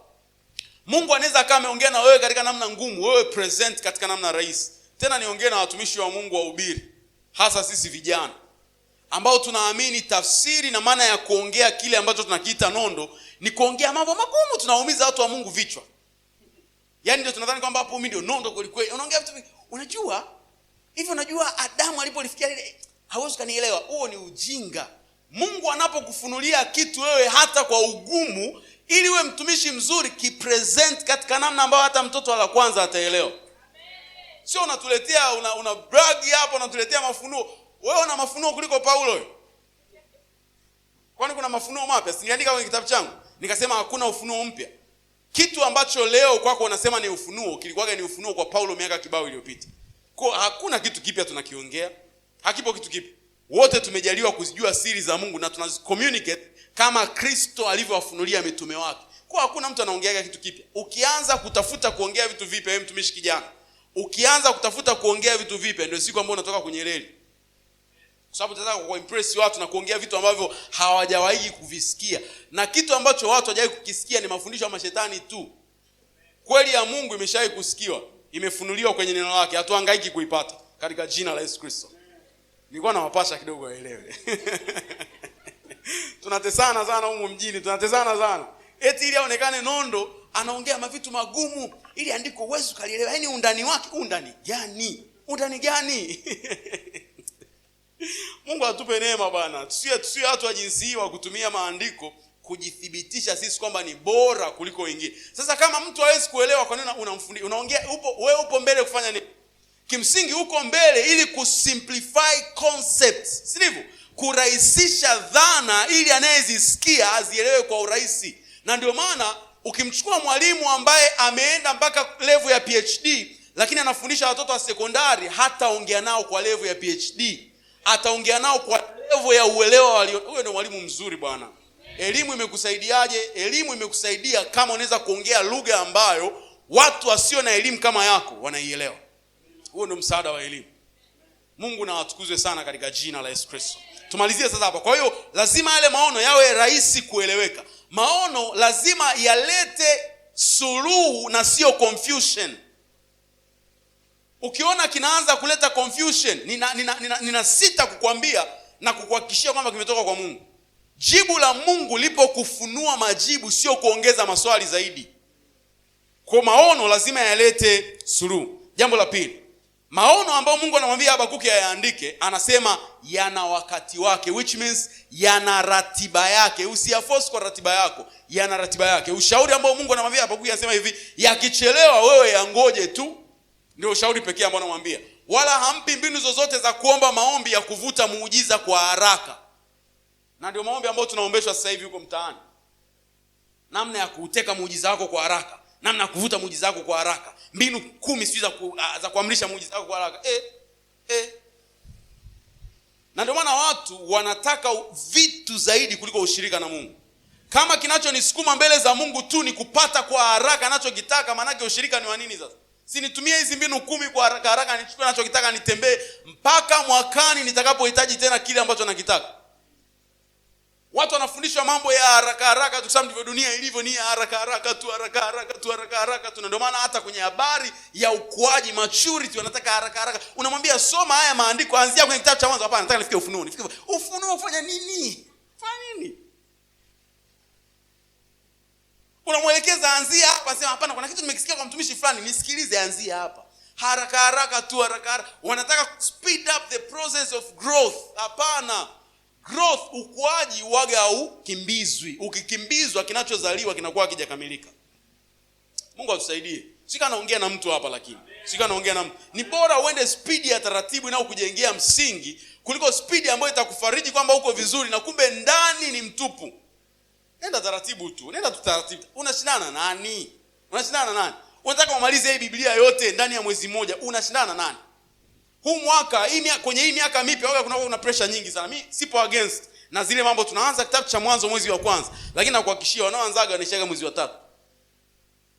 Wamepush sana mwezi wa 4 tena kwa kulazimishana. Ndio kwenye magroup huko, nipo busy sana. Kwa sababu tunasoma ili tumalize ratiba. Haiwezi kuwa sisi katika jina la Yesu Kristo. Sisi tunasoma tujengwe na tuelewe. Tujengwe na tuelewe. Mungu atupe hiyo neema. Nimalizie hapa kwa sababu muda wangu umeshakimbia sana. Kwa ahadi za Mungu zina tarehe, hiyo kitu ieleweke. Na hii tarehe ni mali ya Mungu, sio mali yangu. Mungu ndiye anayejua vizuri. Anaificha ili kupata uaminifu wangu au imani yangu. Siku atakayoifunua ile tarehe, hamna tena haja ya kumwamini, sababu amefunua kila kitu. huwa tunaamini kwa vitu ambavyo vimefichwa. Vilivyodhihirika havihitaji imani, vinahitaji macho ya nyama kuona. Hiyo simeeleka vizuri watu wa Mungu? Haya, angalia ule mstari wa 4 kidogo, mstari wa 4 tu kidogo, alafu nitakimbia pale.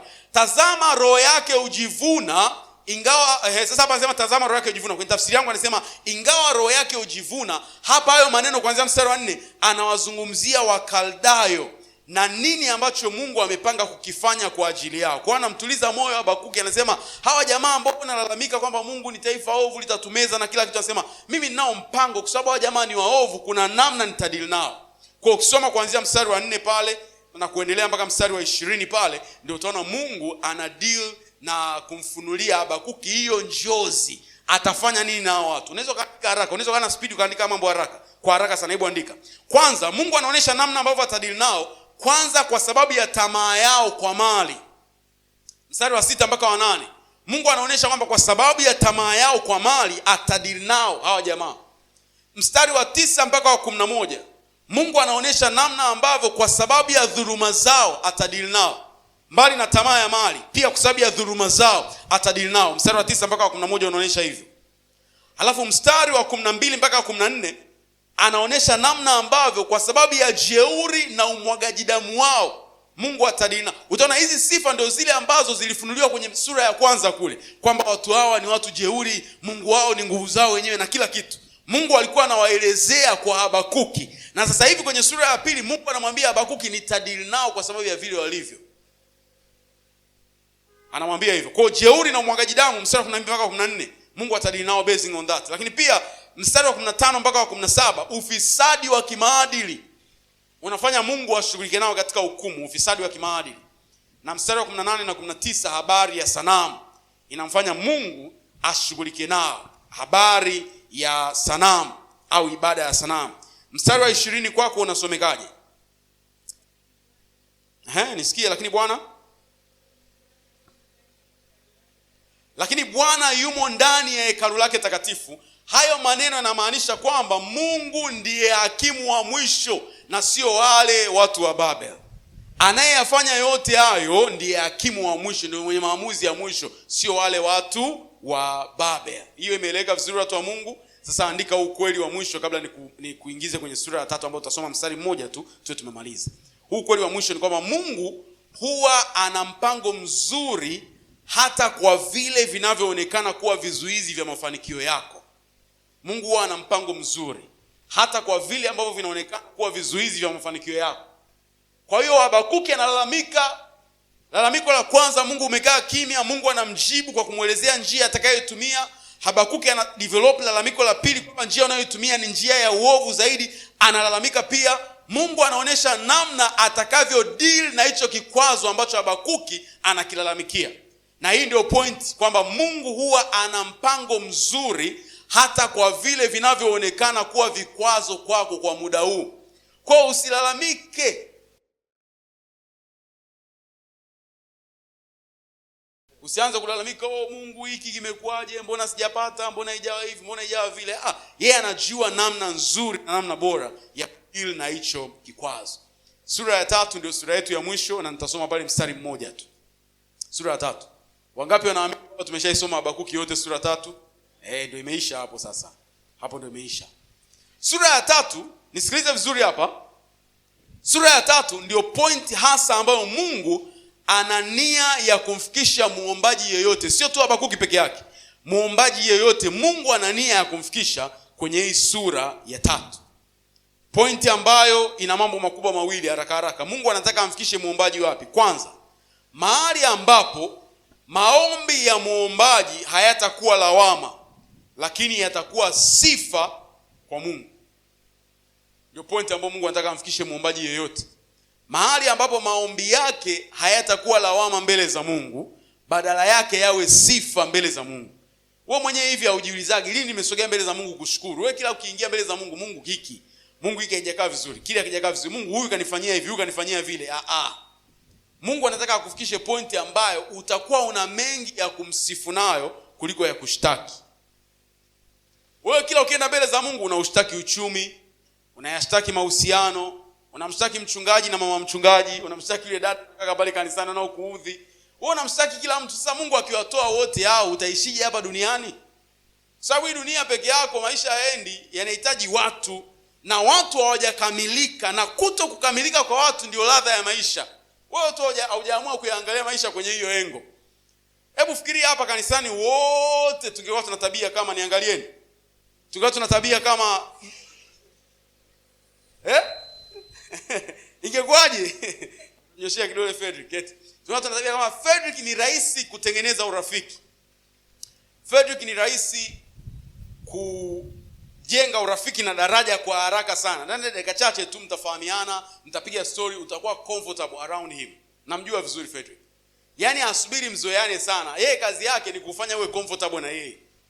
Kwa mahali alipo utacheka, utafurahi. Baadaye kama ulikuwa umeingia kwamba wanione ni mtu wa namna fulani hapa, ukishakaa naye dakika 3-5 unakaa kwenye uhalisia wa maisha yako ya kawaida, na kama kuna kaujinga kako hapo ndani kanaanza kuonekana pia. Sawa? Sasa fikiria kanisa zima tungekuwa kama Frederick ingekuwaje? Au kanisa zima tuwe kama mchungaji, au kanisa zima tuwe kama wewe ingekuwaje? Ungegundua kwamba hii familia isingekuwa na ladha. Isingekuwa na ladha. Kuna ladha pale ambapo unakuja kanisani, wewe umevaa vizuri alafu mwingine anakuambia leo haujapendeza wala nini. Ndio ladha ya maisha. Yaani na anakuambia yanaga unafiki, anakuambia tu leo mwanangu, leo umeniangusha. Leo wewe utabaki umekasirika au hujakasirika, ndio ashamaliza anakuambia tutawasiliana basi usiku. Wewe unasema uwasiliane na nani? Umeniudhi, umenikwaza. Yeye anakuambia usiku nakupigia tu asiana, na usiku yeye anakupigia furani nyingi mpaka unakosa nguvu ya kumkumbushia wewe uliniudhi pale. Na wewe una flow tu na ile furaha, baadaye unamzoea. Ndio ladha ya maisha. Sijui hata nimefikaje huku, lakini maombi yanapaswa kugeuka kuwa sifa. Jambo la pili, Mungu anataka amfikishe muamini mahali ambapo kiu na shauku ya ufalme wa Mungu na kazi ya Mungu kufanyika na roho za watu kuokolewa ndio itakuwa shauku ya muombaji. Na kurudisha ukague maombi yako tangu uanze kujiita muombaji. Kiu yako inaelezea kiu ya ufalme wa Mungu duniani. Inaelezea kiu na shauku ya kuona watu wanaokolewa. Inaelezea kiu na shauku ya kuona kazi ya Mungu imefufuka na kusonga mbele. Kama haielezei hiyo kiu na shauku, bado hujaomba sana mapenzi ya Mungu, mtumishi wa Mungu. Bado. Ukirudi kwenye zile prayer points zako ambazo unaziandika, unaliombeaga kanisa mara ngapi? Mchungaji wako unamwombeaga mara ngapi kwa kumaanisha kabisa? Mitaa yako unaiombeaga kiasi gani? Hii mitaa ya kanisa letu unaiombeaga kiasi gani? Ndugu zako ambao hawajaamini bado unawaombeaga kwa mzigo kiasi gani? Ukirudi kwenye ile notebook yako, au tukienda kwenye notebook yako kuanzia mwanzo mpaka mwisho ni Mungu mimi, Mungu mimi, Mungu mimi, Mungu mimi, Mungu mimi hiki, Mungu mimi kile, Mungu mimi hiki. Hapana. Mungu anataka amfikishe muombaji mahali ambapo kiu ya kile Mungu anachokitaka ndio itakuwa kiu ya huyo muombaji. Hebu angalia kwa mfano ile sura ya 3 ya Habakuki mstari wa 2 pale. Utaona baada ya Habakuki sasa kugeuza ufahamu wake, kwenye sura ya 3 ndio anayaomba maombi tunayopaswa kuyaomba. Anaomba maombi sahihi sasa. Hebu ona kutoka kule kwenye kulalamika, Mungu upo kimya, Mungu haufanyi chochote. Angalia mstari wa 2 anavyoomba. Bwana, nimezisikia sifa zako, nami naogopa kwa matendo yako, Bwana. Fufua kazi yako katikati ya miaka. Katikati ya miaka tangaza habari yako. Katika ghadhabu kumbuka rehema. Mwanzoni alikuwa anawachongea wana wa Israeli. Mungu, angalia wa jamani waovu kweli. Yeye wakati huo alijitoa, hakujiweka pamoja na wale watu kana kwamba yeye sio mtu wa Yuda. Alijitoa akajiweka pembeni. Akasema waangalie wanaofanya maovu. Hebu waangalie. Mungu unavumiliaje mambo ya namna hii? Yeye kakaa pembeni. Baada ya akili kukaa sawa, anageuza maombi, anasema Mungu, uwepo wa maovu ni madhihirisho kwamba kazi yako inatakiwa ifufuke. Kwa fufua kazi yako katikati ya nyakati. Fufua matendo yako. Wewe ukionaga maovu katika mitaa yetu, ukionaga upinzani wa injili, waga unaomba nini? Kwamba Mungu awatoeshe wale watenda maovu ama atupe uvuvio na uamsho wa kuwaokoa wale watu? Waga unaomba nini? Waga unaomba nini? Tumewaua sana walevi kwenye mitaa. Tumewaua kuwatoa watu wa Mungu. Hao ndio Mungu anawataka, hao ndio biashara yetu iko hapo. Yesu akasema sikuja kuangamiza kilichopotea, na alikuja kuokoa kilichopotea. Wewe leo yupo mahali pa maombi unawachoma tu moto, baba adui zangu, baba adui zangu. Kwa wewe hauna adui, wewe sio adui ya mtu wewe. Hivi kila mtu akianza kuombea adui yake, nani anapona hii duniani? Kwa sababu kila mmoja ni adui wa mtu fulani, kwa kujua au kutokujua. Kila mmoja ni adui wa mtu. Kila mmoja wetu ni adui wa mtu. Mimi si mnaniona tu nipo hivi. Ni kama sina shida yote na mtu. Lakini kuna watu hawanipendi kama nini? Niwe nawajua ama siwajui. Wewe upo hivyo very cool kabisa, mdada umetulia, unatabasamu, unacheka tu. Lakini kuna watu hawakukubali kama nini? Kama Mungu angekuwa anasikia maombi ya ua adui, choma adui, wewe tungeshakuzika muda mrefu sana. Tungeshakuzika muda mrefu sana. Kwa biashara ya Mungu ni hao watu. Sawa, watu wa Mungu, na kuonesha maandiko mawili hapa. Utaenda kuyasoma kwa muda wako. Mwanzo sura ya 18 mstari wa 17 mpaka 33. Mwanzo 18, 17 mpaka 33. Sura ya 13 ya Mwanzo kwanza, Ibrahimu anagombana na Lutu, wanatengana. Sura ya 14, Ibrahimu anapata taarifa kwamba Lutu ndugu yake ametekwa, na Ibrahimu anakusanya vijana wa nyumbani mwake wapatao 318, anaenda kumuokoa mtu ambaye waligombana jana au miaka kadhaa iliyopita tuseme. Sawa, anaenda kumuokoa, anamrudisha. Baada ya kumrudisha, sura ya 18, Mungu anawatuma wale malaika watatu wakaangamize Sodoma na Gomora. Wale malaika wanaenda kwa Ibrahim. Ibrahim anawapokea vizuri. Wanasema hatuwezi kumficha Ibrahim, tunaenda kulifanya, kwa sababu Ibrahim atakuwa baba wa mataifa, tena atakuwa mwaminifu akihubiri neno la Mungu kwa watoto wake. Ndio niliwaambia, nikasema kuna watu wanasemaga Mungu hana ushirika. Narudia tena, Mungu ana ushirika na mtu kulingana na kiwango cha mahusiano ya mtu na Mungu. Wale wanasemaga Mungu yuko peke yake, hanaga ushirika. Shauku ya kwanza ya Mungu hata kufanya uumbaji ni kwa sababu ya ushirika. Ana kiu ya ushirika kuliko chochote kile. Anasema njooni tusemezane. Hiyo ni kiu ya ushirika. Ni kiu ya ushirika. Kwa Mungu hana ushirika na wewe kwa sababu hauna mahusiano naye. Lakini ukijua kwamba anakuita kwenye mahusiano, utajua kwamba ana ushirika na wewe. Kwa sasa hapa, baada ya hao jamaa malaika kumwambia Abraham tunaenda kuangamiza Sodoma na Gomora, Abraham anakumbuka kule yupo Lutu na familia yake ambao ni ndugu zangu. Anaanza kumuomba Mungu, hivi wakiwepo watu 50 kule utaangamiza? Anasema hapana. Anaomba mpaka Mungu anafikia point anajua kwamba huyu jamaa anamuombea ndugu yake Lutu. Anasema sasa usijali. Anaenda kule anamwambia Lutu, ondoka wewe na familia yako, nataka nifanye mambo hapa. Kwa sababu ya maombi ya nani? Ya Abraham. Ni mpaka ifike point ambayo utakapojifungia kwenye chumba cha maombi unalia na kunungunika, iwe ni kwa ajili ya watu wengine, ndio Mungu amekufikisha point ambayo alimfikisha Habakuki. Sura ya 32 ya Kutoka, nimalizia hapo. 32 ya Kutoka mstari wa 11 mpaka 14. 32 Kutoka 11 mpaka 14. Mungu anamwambia Musa, taifa la Israeli wameniudhi sana. Kwa nia yangu ni kuangamiza wote, niwafute, halafu kutoka kwako nijiletee taifa lingine. Unajua Musa anafanyaje? Anaanza kumuomba Mungu, anasema Mungu usifanye hivyo. Yaani yeye anasimama mbele za Mungu kwa ajili ya taifa. Kuwa makini sana. Nyakati ambazo inaonekana Mungu amekupa kibali mbele za watu kuliko wengine, huwa unawaombeaje watu wengine? Mwanzoni Habakuki akaanza kulalamika, wanatenda maovu, ni wabaya, hawafai, kwa sababu Mungu alimpa kibali kuliko wengine. Akaanza kuyaona zaidi maovu ya wengine, akajiona yeye kama usiki. Mungu anapokupa kibali kuliko watu wengine, hakikisha wewe unakuwa daraja zuri kati ya Mungu na hao watu. Usiwe mpaka, uwe daraja.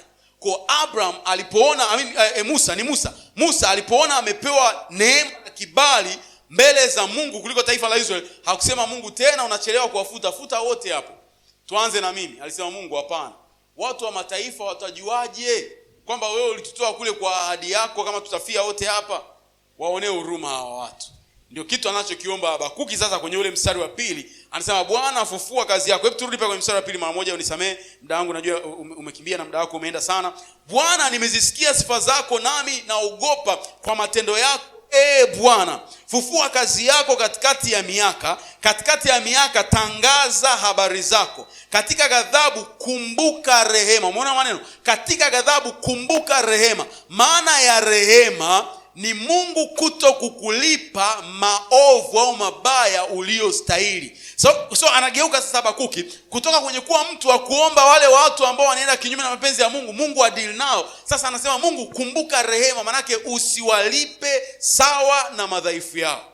Usiwalipe sawa na wanayostahili. Ni mpaka uiombee hivi mitaa yako ndio tafsiri na maana na mzigo wa maombi ndani yako umegeuka. Sura ya 3 ya kitabu cha Habakuki sasa tunakiita ni wimbo wa sifa wa Habakuki, ama ni maombi ya sifa ya Habakuki mbele za Mungu.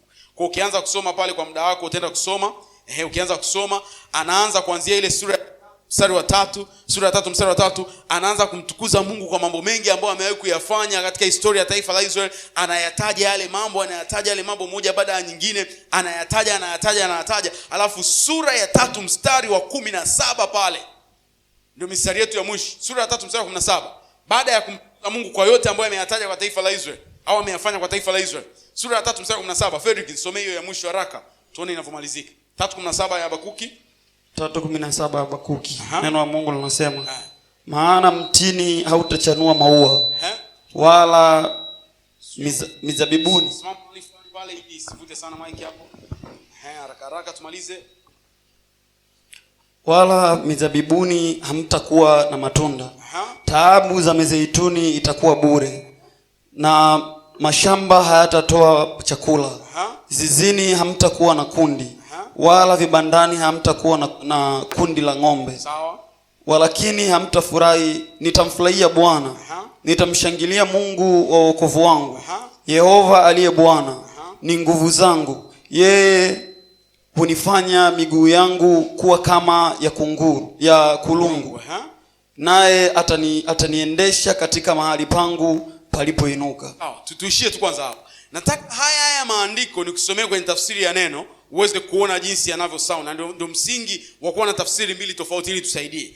Tafsiri ya neno anaanza kwa kusema hivi: ingawa mtini hauchanui maua na hakuna zabibu juu ya mizabibu, ingawaje mzeituni hauzai na hata mashamba hayatoi chakula, iwapo hakuna kondoo katika banda wala ng'ombe katika zizi, hata hivyo nitashangilia katika Bwana, nitamfurahia Mungu mwokozi wangu. Bwana Mwenyezi ni nguvu yangu, huifanya miguu yangu kama miguu ya ayala, huniwezesha kupita juu ya vilima.